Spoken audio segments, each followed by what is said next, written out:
Северная зима полна сюрпризов. За последние 3 недели заморозки резко сменялись оттепелью. Подобные нестабильные климатические условия неизбежно сказываются на состоянии дорог. По данным статистики, около трети всех ДТП происходят из-за неблагоприятных погодных условий, а также человеческого фактора. Как водителям уберечь себя и своих пассажиров от дорожных опасностей, в рубрике «Полиция сообщает», расскажет представитель МВД Виктория Марохина. С начала октября в Коми зарегистрировано 128 ДТП. В них погибли 9 человек, еще 165 пострадали.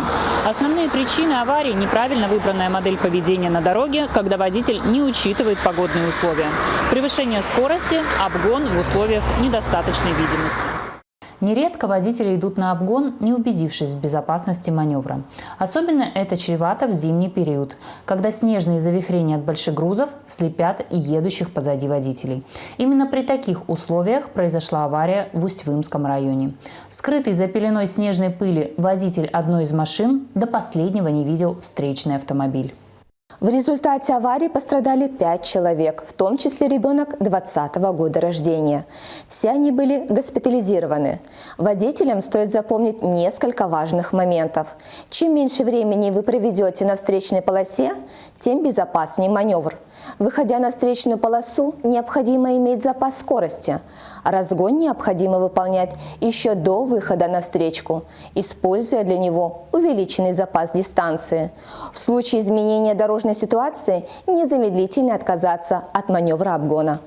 Некоторые автолюбители грубо нарушают правила дорожного движения, и это приводит к серьезным авариям. 19-летний водитель Нивы под Усинском решил обогнать по обочине попутные машины. Но молодой человек не справился с управлением, выехал на полосу встречного движения и врезался в служебный автобус. Водитель внедорожника скончался на месте. Его пассажирка с тяжелыми травмами доставлена в больницу. В аварии также пострадали 7 пассажиров ПАЗа. Остальным водителям стоит вынести урок из этой истории. Обгон по обочине, тем более в зимнее время, это игра со смертью. Кроме того, за езду по обочине предусмотрен штраф от 1000 рублей, а за обгон по обочине встречного направления – 5000 рублей или лишение прав на полгода. Колеи на асфальте – это еще одна опасность зимних дорог. Наезд на большой скорости на неровную поверхность может стать фатальным. В Книжпогосском районе водитель Suzuki Grand Vitara вылетел на встречную полосу и столкнулся с Renault Duster. 3 человека погибли, еще 3 получили травмы различной степени тяжести. Этого можно было избежать, если бы водитель соблюдал скоростной режим.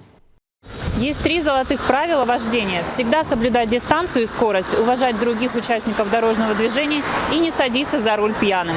При технически исправном автомобиле и придерживаясь установленных правил, шансов добраться до пункта назначения без приключений и негативных последствий даже по сложной дороге гораздо больше.